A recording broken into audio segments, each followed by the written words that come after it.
The Old Printer, Chapter 1. In the first book printed in the English language,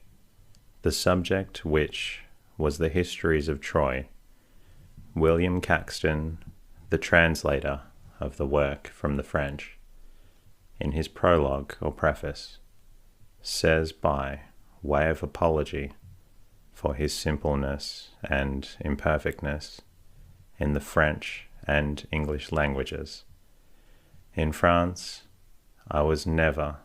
and was born and learned mine English in Kent,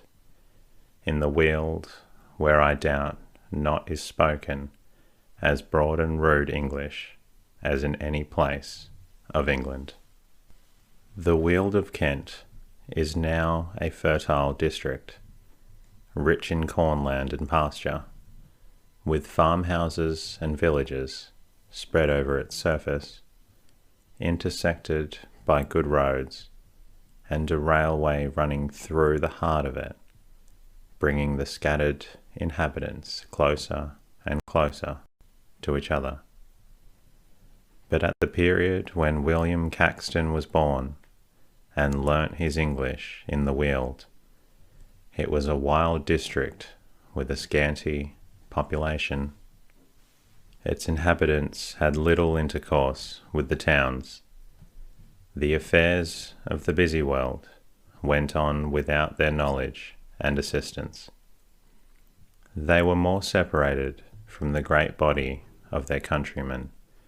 than a settler in Canada or Australia is at the present day. It is easy to understand, therefore, why they should have spoken a broad and rude English at the time of Caxton's boyhood, during the reign of Henry V, and the beginning of that of Henry VI. William Lambard, who wrote 150 years after this period, having published his Perambulation of Kent in 1570, mentions as a common opinion touching this Weald of Kent, that it was a great while together in manner nothing else but a desert and waste wilderness, not planted with towns or peopled with men, as the outsides of the shire were, but stored and stuffed with herds of deer and droves of hogs only. And he goes on to say that, although the property of the Weald was at the first belonging to the certain known owners, yet it was not then allotted into tenancies. The Weald of Kent came to be taken, he says, even as men were contented to inhabit it, and by the piecemeal to rid it of the wood, and to break it up with the plough. In some lonely farm, then, of this wild district, are we, upon the best of evidence, his own words, to fix the birthplace and the earliest home of the first English printer. The father of William Caxton was in all probability a proprietor of land. At any rate, he desired to bestow upon his son all the advantages of education which that age could furnish. The honest printer, many years after his school days, looks back upon that springtime of his life with feelings that make us honour the simple worth of his character. In his Life of Charles the Great, printed in 1485, he says, "I have emprised and concluded in myself to reduce this said book into our English, as all along and plainly ye may read, hear, and see in this book here following, beseeching all them that shall find fault in the same to correct and amend it, and also to pardon me of that rude and simple reducing." And though so be there no gay terms, nor subtle, nor eloquence, yet I hope that I shall be understood, and to that intent I have specially reduced it, after the simple cunning that God hath lent to me, whereof I humbly and with all my heart thank him, and also am bounden to pray for my father and mother's souls, that in my youth sent me to school, by which the sufferance of God I get my living, I hope truly. And that I may do so and continue, I beseech him to grant me of his grace, and so to labour and occupy myself virtuously, that I may come out of debt and deadly sin, that after this life I may come to his bliss in heaven. Caxton seems to have the rare happiness to have had his father about him to a late period in his life, according to a record in the accounts of the churchwardens of the parish of St. Margaret's, Westminster,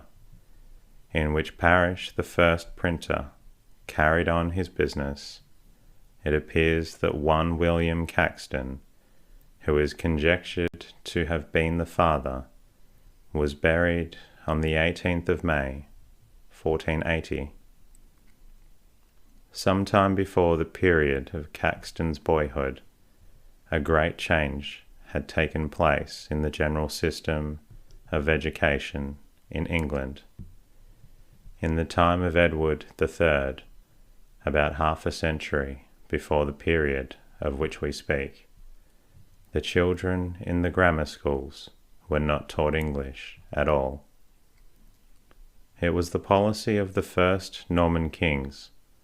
long continued by their successors, to get rid of the Old English or Saxon language altogether, and to make the people familiar with the Norman French, the language of the conquerors. The new statutes of the realm were written in French, so were the decisions of the judges, and the commentaries on the laws in general. Ralph Higden, in a sort of chronicle which Caxton printed, says children in schools against the usage and manner of all other nations be compelled for to leave their own language, and for to construe their lessons and their things in French. And so they have since Normans came first into England. Also, gentlemen can be taught for to speak French from time to time, and they rocked in their cradle, as can speak and play with a child's brooch, and unpladdish men will liken themselves to gentlemen, and delight with great business for to speak French, to be told of. John de Trevisa, the translator of Higden's Polychronicon, writing some 40 years later, this manner was much used before the Great Plague, and is since some deal changed. For Sir John Cornwell, a master of grammar, changed the teaching in grammar schools, and construction in French, and other schoolmasters use the same way now. In the year of our Lord 1385, the 9th year of King Richard II, and leave all French in schools, and use all construction in English, wherein they have advantage one way, that is, they learn the sooner their grammar, and in another disadvantage, for now they learn no French, which is hurt for them that shall pass the sea. It was this change of system, operating upon his early instruction, which caused Caxton, as a translator, to be so diffident of his own capacity to render faithfully what was before him out of French into English. Indeed, from his earliest youth to the close of his literary career, the English language was constantly varying through the introduction of new words and phrases, and there was a marked distinction between the courtly dialect and that of the commonalty. We have seen how he speaks of the broad and rude English of his native Weald, but towards the close of his life, in a book printed by him in 1490, he mentions the difficulty he had in pleasing some gentlemen, which late blamed me, saying that in my translations I had over-curious terms, which could not be understood of common people, and desired me to use old and homely terms in my translations. And fain would I satisfy every man, and so to do, took an old book and read therein. And certainly the English was so rude and broad that I could not well understand it. And also my Lord Abbot of Westminster did show me the late certain evidences written in Old English, for to reduce it into our English now used, and certainly it was written in such wise that it was more like to Dutch than English. I could not reduce nor bring it to be understood. And certainly our language now uses variety far from that which was used and spoken when I was born. For we Englishmen be born under the domination of the moon, which is never steadfast, but ever wavering, waxing one season, and waneth and decreaseth another season, and that common English that is spoken in one shire varieth from another, insomuch that in my days happened that certain merchants were in a ship in Thames for to have sailed over the sea into Zealand, and for lack of wind they tarried at Foreland, and went to land for to refresh them. And one of them named Sheffield, a mercer, came into an house and asked for meat, and especially he asked after eggs. And the good wife answered that she could speak no French, and the merchant was angry, for he also could speak no French, but would have had eggs, and she understood him not. And then at last another said that he would have iron. Then the good wife said that she understood him well. Lo, what should a man in these days now write, eggs or iron? Certainly it is hard to please every man, by cause of diversity and change of language. For in these days every man that is in any reputation in his country will utter his communication and manners in such manners and terms that few men shall understand them. And some honest and good clerks have been with me, and desired me to write the most curious terms that I could find. And thus between plain, rude, and curious, I stand abashed. But in my judgment, the common terms that can be daily used be lighter, easier to be understood than the old and ancient English. In these days, when the same language with very slight variations is spoken from one end of the land to the other, it is difficult to imagine a state of things such as Caxton describes, in which the common English, which is spoken in one shire, varieth from another, and there was a marked distinction between plain terms and curious terms. Easy and rapid communication and above all the circulation of books, newspapers, and other periodical works, all free from provincial expressions, have made the over-curious terms, which could not be understood of common people, more familiar to them than the old and homely terms, which their forefathers used in their several countries, according to the restricted meanings which they retained in their local use. When there were no books amongst the community in general, there could be no universality of language. Of this want of books, we may properly exhibit some details, chiefly to show one of the most remarkable differences which the lapse of 4 centuries has produced in our country. We shall find it, we think, a more agreeable as well as more instructive course to look at the general subject of the supply of books in connection with the orders of people who were to use them, rather than presenting a number of scattered facts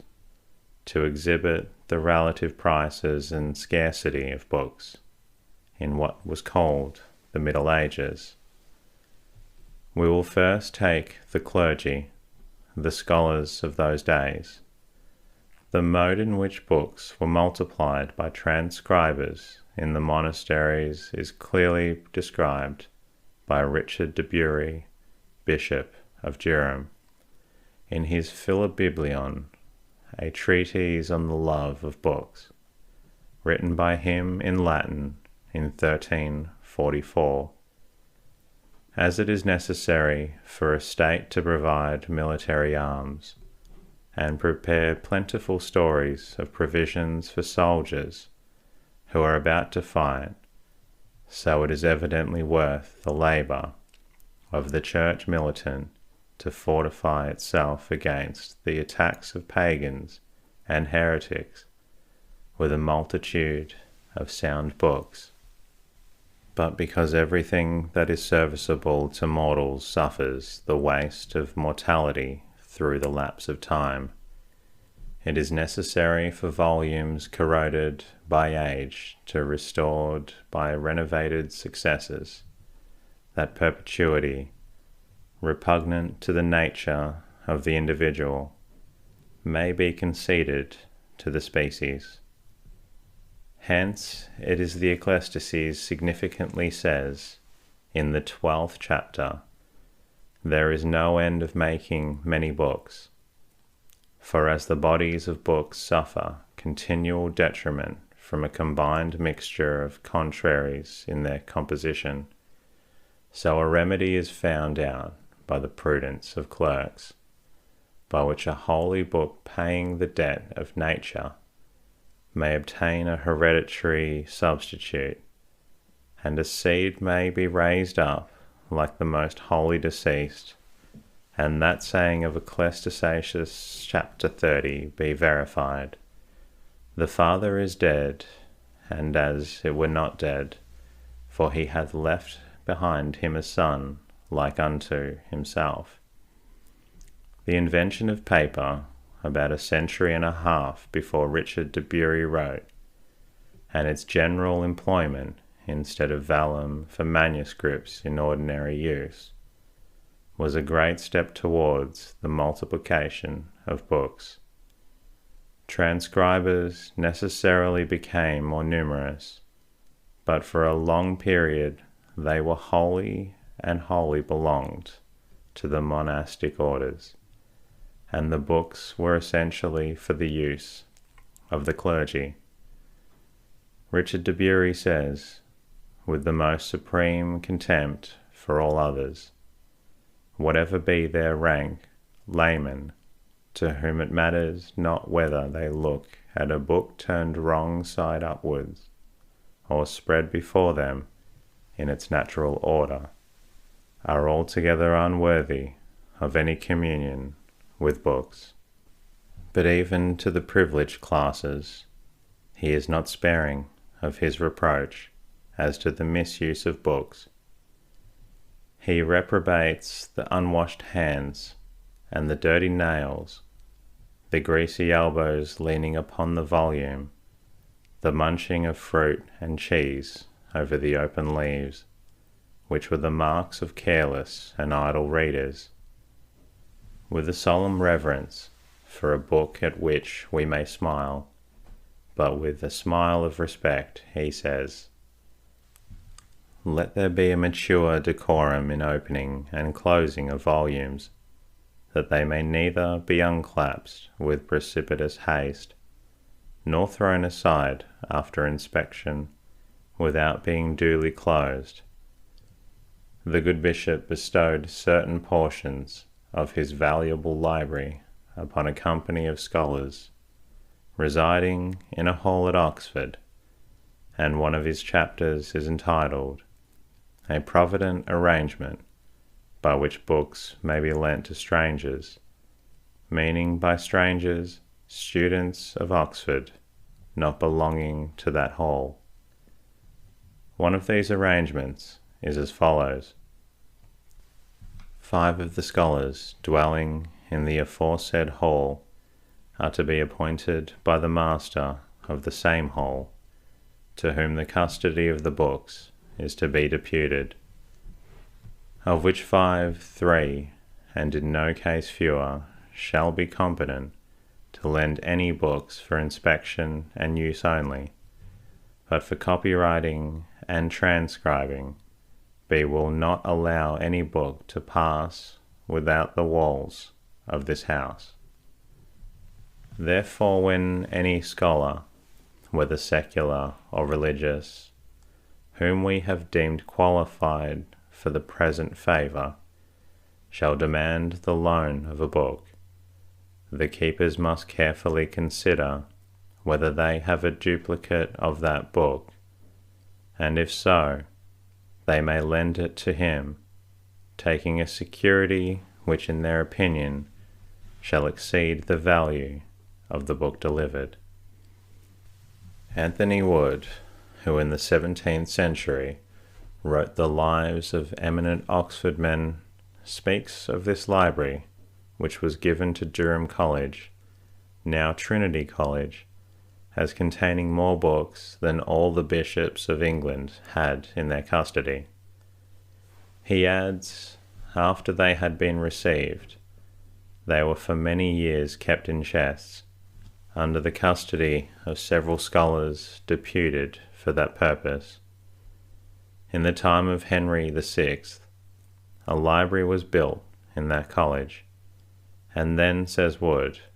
the said books were put into pews or studies, and chained to them. The statutes of St. Mary's College, Oxford, in the reign of Henry VI, are quoted by Warton in his History of English Poetry, as furnishing a remarkable instance of the inconveniences and impediments to study which must have been produced by a scarcity of books. Let no scholar occupy a book in the library above 1 hour, or 2 hours at most, so that others shall be hindered from the use of the same. This certainly shows the scarcity of books, but not such a scarcity as at an early period of the Church, when one book was given out by the librarian to each of a religious fraternity at the beginning of Lent, to be read diligently during the year, and to be returned by the following Lent. The original practice of keeping the books in chests would seem to indicate that they could not be very frequently changed by the readers, and the subsequent plan of chaining them to the desks gives the notion that, like many other things tempting by their rarity, they could not be safely trusted in the hands of those who might rather covet the possession than the use. It was a very common thing to write in the first leaf of a book, "Cursed by he who shall steal or tear out the sleeves, or in any way injure this book. We have abundant evidence, whatever be the scarcity of books as compared with the growth of scholarship, that the ecclesiastics laboured most diligently to multiply books for their own establishments. In every great abbey there was a room called the scriptorium, where boys and novices were constantly employed in multiplying the service books of the choir, and the less valuable books for the library, whilst the monks themselves laboured in their cells upon Bibles and missals. Equal pains were taken in providing books for those who received a liberal education in collegiate establishments. Wharton says, at the foundation of Winchester College, one or more transcribers were hired and employed by the founder to make books for the library. They transcribed and took their commons within the college, as appears by computations of expenses on their account now remaining. But there are several indications that even kings and nobles had not the advantages of scholars by profession, and possessing few books of their own, had sometimes to borrow of their more favoured subjects. We find it recorded that the prior of Christ Church, Canterbury, had lent to King Henry V the works of St. Gregory, and he complains that after the king's death the book had been detained by the prior of Sheen. The same king had borrowed from the Lady Westmoreland 2 books that had not been returned, and a petition is still extant in which she begs his successors in authority to let her have them back again. And that concludes tonight's readings. I hope you're feeling drowsy, and if you're not, please feel free to listen to another episode.